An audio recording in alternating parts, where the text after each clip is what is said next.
Now, let's head to Tel Aviv, where Israeli news anchor Lital Shemesh joins us to update us on the developing situation, what's happening there in Gaza. Lital, great to see you again. Thanks so much for staying up late to chat to us on Outsiders.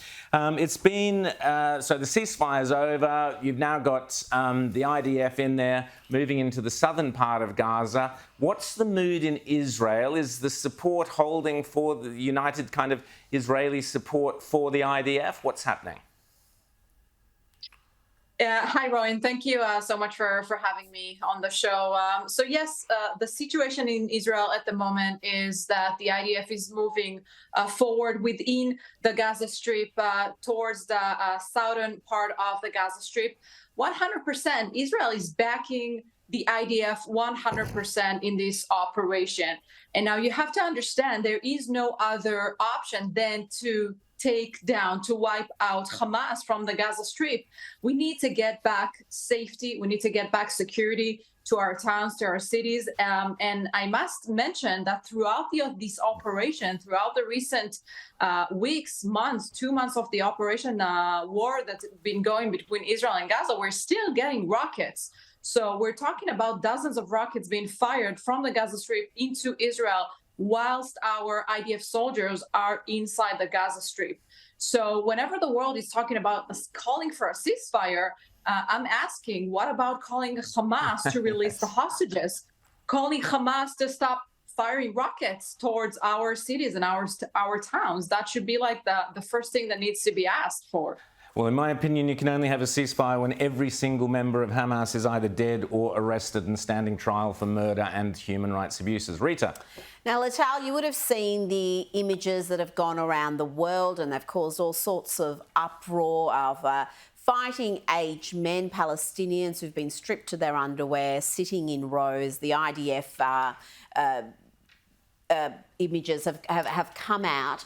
Now, explain to our viewers why they are doing that. I mean, to me, it's quite obvious why people would be stripped if there's fear of that. They may have a weapon or a suicide vest. But explain to me what's happened there and what happens afterwards, after the IDF establishes who they are.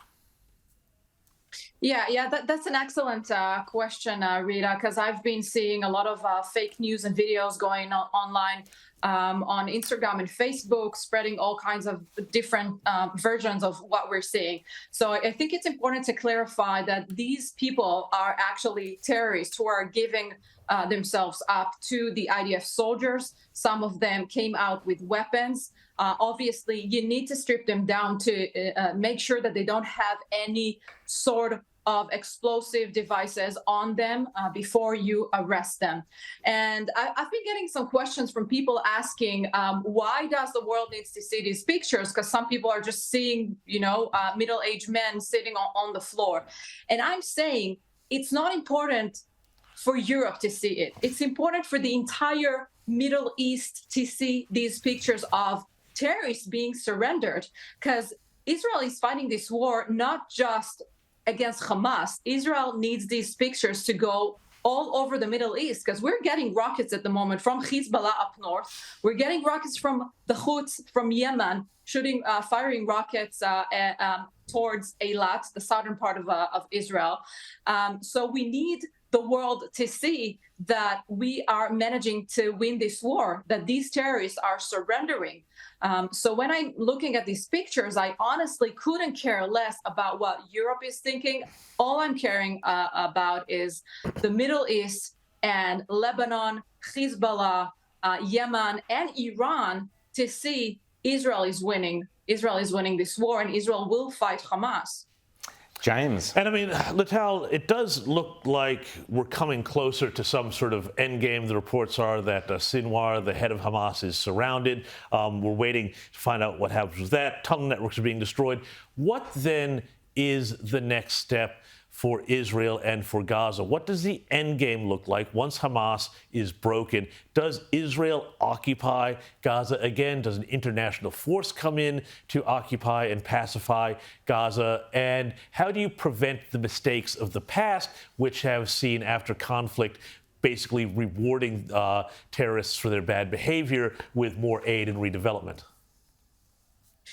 Yeah, so that's a good question and a big question that I'm not sure Israel has the answers at the moment. Because on one hand, Israel doesn't want to get back its control in the Gaza Strip. As you know, we've redrone, took down all of our men and women from the Gaza Strip in 2005. On the other hand, America and President Biden is pressuring Israel to let the Palestinian Authority to govern the Gaza Strip. So I ask you, why on earth would Israel wipe out Hamas, take down one terror organization, and just give the Gaza Strip to the hands of the Palestinian Authority, whilst the Palestinian Authority is actually still paying money for terrorists?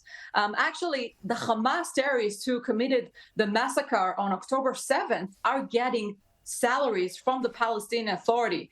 So you cannot fight one terror entity and just give Hamas in the hands of another one. And I think the world should understand that the Palestinian Authority is no better than Hamas terrorists, who are number one priorities to wipe out Israel off the map. The charter of the Palestinian Authority says the same thing as the charter of Hamas.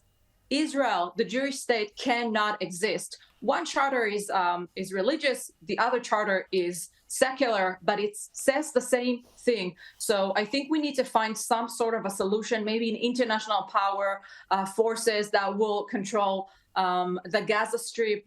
But I think just giving it up to the Palestinian Authority would be a big mistake. And I think it's really important to emphasize that Israel is fighting this war not just for the Jewish people, but for the entire West. Because Hamas is not the only terror organization, fundamentalist, extremist terror organization fighting the West. We had the Taliban, we had ISIS, we had Boko Haram, we had the Muslim Brotherhood, and the list can go on and on and on. They're not just fighting Israel, they're fighting Western values, they're fighting the West, and whoever will just ignore what is happening in Israel, it will come knocking on their back door. So I think the entire world should wake up. This is a wake-up call. And Lital, I'll just quickly play you a clip of a so-called well-educated girl in Palestine, or in the West Bank or Gaza. I'm not sure where she is, but she is basically answering the question of what "from the river to the sea" means to a supposedly educated Palestinian woman. Have a listen. I think free Palestine means the destruction of Israel, because Israel was built on Palestinian lands.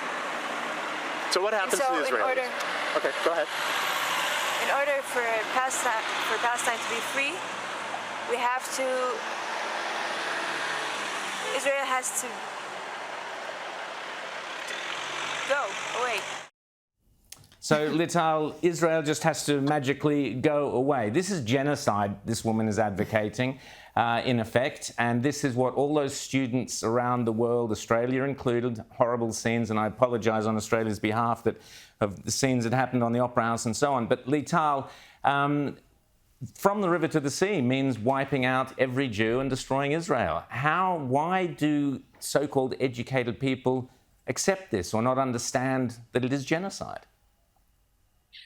Yeah, it's very sad to see what is happening on universities, especially in America. You've probably been showing the recent hearings for the different presidents of the different universities. Actually, just 10 minutes ago, the president of Pennsylvania University has resigned after she said whatever she said about, it depends on the context. What if someone would have, what if someone would talk like that genocide is okay for Black people, that genocide is okay for LGBT community? No one would have agreed. But when the Jews are in the pictures, everything is just on the table. Everything is, they're allowing everything. They're allowing those chants. They're allowing people to actually call on campus, Palestine would be free from the river to the sea.